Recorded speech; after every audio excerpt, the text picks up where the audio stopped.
Did you know that exposing a narcissist could be your greatest weapon against them? It could be your greatest power against that toxic narcissistic person, to finally get them to leave you alone, to get other people to see them for who they really are, to see them for who they actually are, to pull that damn narcissistic mask off. That's what we're talking about today, y'all. If you're new here, my name is Lee Hammock. I'm a diagnosed narcissist, here to give you the inside look at the mind of a narcissist. And let's hop right into it, y'all. I know that dealing with a narcissist can be scary. It can be traumatic. It can be, it's life altering. Let's keep it hot and ready like a Little Caesars pizza. Dealing with a narcissistic person can absolutely be life altering. It can be like the thought of exposing them can be scary as hell. It can make you shake in your little empathetic boots or your empathetic heels, whatever type of footwear you got in your empathetic footwear. It can make those things shake, right? But sometimes it's necessary, y'all. I do a lot of one-on-ones over Zoom with survivors and thrivers, right? I talk to so many people. And one of the main things that I hear from people is that they regret not telling people who the narcissist was. They regret defending the narcissistic person. They regret taking up for the narcissist when they feel like they shouldn't have. Those are all absolutely valid regrets that people are going to have, right? But because they regret it because the narcissist has done so much to protect their image, to put the image out there like they are a good person. And when they leave, or when you leave them, or when they leave you, it's hard for people to get on your side because you've been protecting them, because you didn't expose them, because you didn't tell people what you were going through. That's the biggest regret. One of the biggest regrets that I talk to people about, right? And that's why I say sometimes exposing them is necessary, right? Before you expose them, acknowledge that the fear is real, because it is. The fear of exposing them is real because you always want to be safety first above all else. You want to protect your safety. You want to protect the safety of your children, your family members, your business, your finances, whatever it is, right? Your livelihood, whatever it is. You want to protect yourself. So you want to go into it with a protective mindset, with a protective mentality. You want to go into this type of stuff, like acknowledging that the fear is real, but exposing them might be necessary. You have the power. Let's be real, y'all. Narcissists fear being exposed. They absolutely do. Yes, you are afraid, but so are they. They are also afraid of being exposed, afraid of you showing the world who they really are, afraid of you telling the world who they really are. They are cowards. They know it.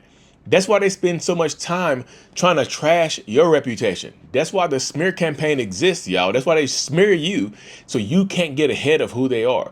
That's why they smear you so you can't tell. So your reputation is damaged.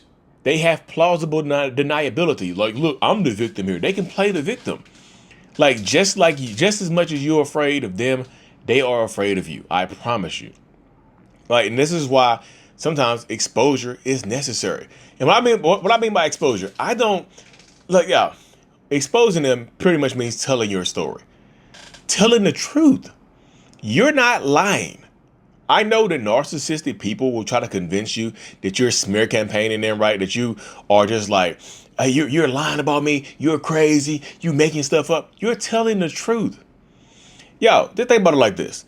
If they hadn't done anything bad, they wouldn't have anything to worry about, right? Right?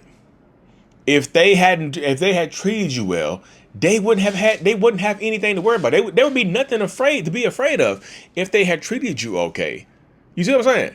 This is why exposing them sometimes is necessary to break the hypnosis that sometimes narcissistic people are dealing with, right? Now, I know that there are some valid fears when you're dealing with the narcissist, right? When you think about exposing them or telling your story. There are valid fears about your safety and things like that as well. But there's also a fear of you telling your story and people not believing you, people not listening to you. That's going to happen, y'all. There are some people that are so entranced, that are so involved or that are so hypnotized by your narcissistic partner or parent or whoever, their ex, that they don't care what happened to you. The new supply might not care about what happened to you, what you went through. So when you expose this person, sometimes you have to temper your expectations. The fear of not being believed is absolutely real. But sometimes when you go for this exposure or go to tell your story, you might have to temper your expectations of people that might or might not be on your side. You see what I'm saying? Because not everybody is going to believe you. Not everybody is going to take your side. Some people will just call you a liar. Some people will say, you know what? They've always treated me well. They've like, maybe you're crazy. What did you do? That's going to happen, y'all. Not everybody is going to be on your side. So when you go to expose this person or tell your story, whatever the case may be, just understand that not everybody is going to be with you. That's something you got to understand, y'all. And the reason why there are so many narcissists that fear being exposed is because you shatter that perfect illusion. Ooh, y'all, they want to appear to be such people of high cloth, people of the cloth, people with high ilk, right? People that role models. They want to be role models. They want to be people that are looked up to and admired. That's what they want. So when you expose me, you expose them or tell your story or tell the truth, that shatters that illusion. That possibility exists. That's why narcissists fear being exposed so damn much, because you could absolutely shatter the illusion that people have of them. You can break that hypnosis. Not for everybody. Again, go back to the other point I was just talking about. It doesn't work for everybody. There are some narcissists out there, or some people out there that are dealing with a narcissist that do not care what you went through, that do not care what you experienced, that do not care what has happened. They don't care. So you have to, that's one thing you gotta be okay with, y'all. Just understand that you're not crazy. Like, and when you go public, a lot of times, the perfect illusion that this narcissist has, the narcissist has put out there, not only does it break them or break that perfect illusion, but it also means a lot of times you're not coming back, that you're absolutely done. So many people ask me like, Lee, how do I get them to leave me alone? When is the final discard? Sometimes the final discard results in this exposure because they don't think that they can come back. They've been thoroughly embarrassed in public, right? They've been thoroughly embarrassed by people. So they just like, well, I'm not coming back. You know what I'm saying? They go, I'm just done. I'm not coming back ever again. Like, they're done. They don't think you're ever going to come back once you expose them. So sometimes in order to get them to leave you alone for good, you need to expose them, right? And like, let me table this right here. When I say expose, I don't mean necessarily making a TikTok and going viral and getting 100 million views. That's not what I mean. Sometimes exposure can simply mean telling your friends, telling your family, telling their friends, telling their family. Sometimes that's what exposure is. Not everybody is going to be a TikTok or YouTube or Instagram celebrity based on exposing their narcissistic partner. It just doesn't happen that way. You know what I mean? So the fact that it doesn't happen that way just lets you know it's just like not everybody's going to be this major exposure. Not everybody's going to be on the front page of the New York Times exposing their narcissistic ex, right? Now, are there some people who end up on the New York Times for exposing a narcissistic ex or for exposing domestic violence or abuse that they've been through? Yeah, there's one woman, she started running a marathon or whatever in her wedding dress to raise money for domestic violence, right? That's on the front page of newspapers. That's on magazines, but not everybody's going to do that. Look, you can run a marathon, but maybe not everybody runs a marathon in their wedding dress to raise money and things like that, y'all. Also, I will say this as well. When and if you plan to go public, when and if you plan to expose this narcissistic person to tell your story, one thing that you need to understand is that it's taking your power back. You get to reclaim the narrative. Narcissistic people spend so much time lying and being just obtuse and being misleading and being fake as hell to so many people that it can be very difficult to deal with this person overall. It can be very difficult to just live your life with any semblance of normalcy because they've lied so much, because they've been manipulating so much. So you get to reclaim the narrative. You get to put your side of the story out there. Because a lot of times narcissists are telling a lie. They're telling their side of the story as the truth, as the whole truth and nothing but the truth. So help me God. Narcissists, they act like they just got sworn in to testify. And they're up there lying their asses off, right? They're up there lying, being manipulative, being a horrible human being. They're doing all of this stuff. So when you tell your story, that's why I say it gives you the power back, because now you control the narrative about you. to some or most people, depending on the situation.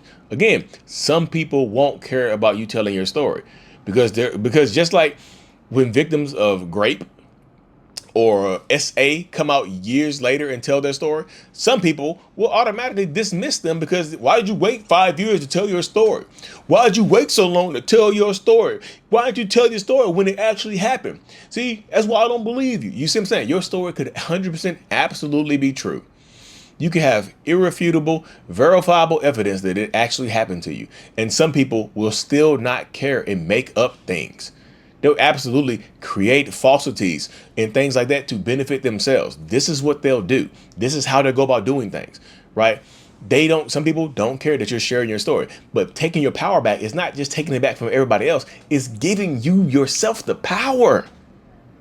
You're giving yourself the power back. And that's what the goal is. A lot of times you get to reclaim your power, reclaim the narrative around yourself. This is what happens, y'all. Like I said, before you take the step in exposing this person, understand that it's going to require courage. It absolutely is. It's going to require courage. It's going to require that you sometimes break the isolation that you might have been in, because sometimes you get isolated from your friends or family. Sometimes you haven't talked to your friends or family members in a long ass time. You haven't spoken to them. Isolation in toxic relationships is a real thing. So taking your power back, sometimes you get to expose them. You get your life back. You on the other side of this exposure, yes, it's fear. You're gonna be afraid, but the opportunity to get your life back exists. Like they took your life from you, not just physically, right? You get to live and whatnot most times, but you also get your family and friends back who might miss you, who might still be there to be supportive of you, who might understand what you've been through and be there to comfort and love you, because that's necessary, y'all. But again, before you expose this person, understand that there will be some backlash. Understand that once you expose them. Now, so could a narcissist disappear once you expose them? Yeah, they could absolutely disappear and vanish. They could vanish from the face of the earth, right? Afraid with their little narcissistic tail tucked in, right? They could do that with their tail tucked in between their legs. They could vanish, but some of them will not vanish. Some of them will absolutely fight back and it's kind of like starting a war, going back and forth. They're lying, you telling the truth. Just understand. You might run into some narcissistic rage. They might make up more salacious rumors. They might actually try to expose you. You know what I mean? Sometimes they might try to expose you with lies and things like that, or episodes of reactive abuse. If they've ever got you on camera reacting to something that they have done, they'll get you. Bad Barbie. She got exposed, like she exposed her narcissistic partner or whatever, or ex, for being abusive to her. And you know what happened? He put a video online of her on the hood of the car, screaming, trying to keep him from leaving. So she exposed him. You see what I'm saying? That's what ended up happening. That's why you have to protect yourself and be prepared for it, because if you're not ready, they're going to embarrass you. If you're not ready, they're going to come back and just lie more and more and more, y'all. So not everybody needs to expose their narcissistic partner. Some people you feel like you might need to. Just think about this type of stuff, y'all. You do get your power back. You could aggravate them and cause some narcissistic rage, and they could just try to make your life a living hell because you exposed them, but only because you told the truth. So prepare for everything that could happen in these situations, y'all. Protect your peace, protect yourself. Hit that subscribe button if you haven't already, y'all. mentalhealness.net for all things Lee Hammock. Starting my interviews for my podcast here next week. So hit the subscribe button, y'all, and I am out.